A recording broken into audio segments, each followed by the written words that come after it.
The second is barriers for tiger conservation, landscape conservation. The third is to finalize and endorse a national tiger action plan. Up to now, we have a draft plan 7 years ago. This draft has not been approved by government, and we need to go further and to approve, ask the government to approve that action plan. And we also need funding for studies and implement the action plan. The second priority actions, we clarified and identified some specific activities regarding to the established interministerial task force on wildlife law enforcement. This activity, in fact, is ongoing in Vietnam, and we need to carry out different meetings to identify the structure, role, responsibilities of members. Members here is representatives of the line ministries and stakeholders. And all relevant ministries should sign in the task force before the ASEAN Ministerial Conference. We also think that this action is a feasible action, what we can do before the ministerial meeting in Thailand. And the third activity is to establish Secretariat office and place coordination staff for that task force. And the third priority action is to develop a regulation clarifying the goal, management, and monitoring of captive tiger breeding facilities.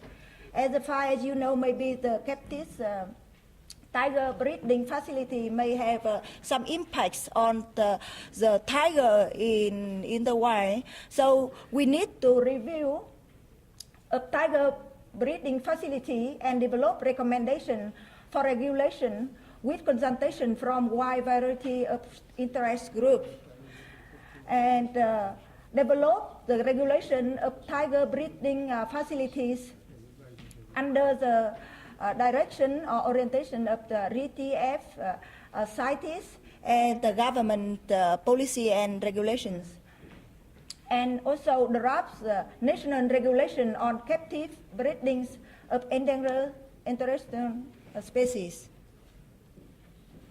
For the fourth prioritized action, that is a large-scale, long-term behavior change campaign to reduce the consumption of tiger and its prey. And here we identify several specific activities, such as conduct a meeting with the Ministry of Agriculture and Rural Development, Ministry of Natural Resources and Environment, Ministry of Information and Communication, Ministry of Health, for a nationwide check on public awareness agenda, and also creates a behavior change campaign program, plans and budget, and trainings on wildlife trade issues for all relevant bodies. And the last priority action is develop a sustainable financing mechanism for funding tiger conservation in national tiger landscape and other activity.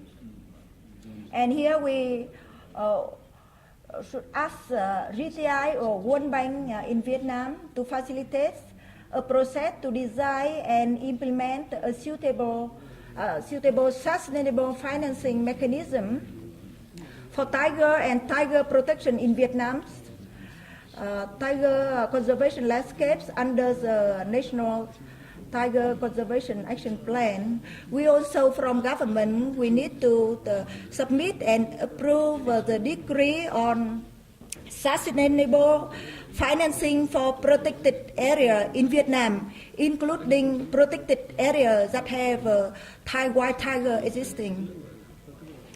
And dear delegates and participants, from our view, we expect our workshop should come out with set of recommendations. What can be done at international level? What is the international community can do? What can be done at national levels? And we also hope to see the good progress made by GTI on tiger protection. Thank you very much. Thank you. We have completed the first part of the closing. Now we'll be moving to the second part of the closing, which is remarks by different organizations.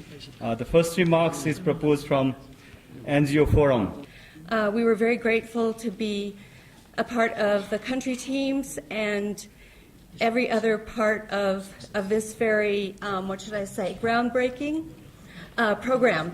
I came to this meeting with low expectations, and I've been very pleasantly surprised, and I believe that my NGO counterparts feel the same way. We feel it's been a very productive meeting, and again,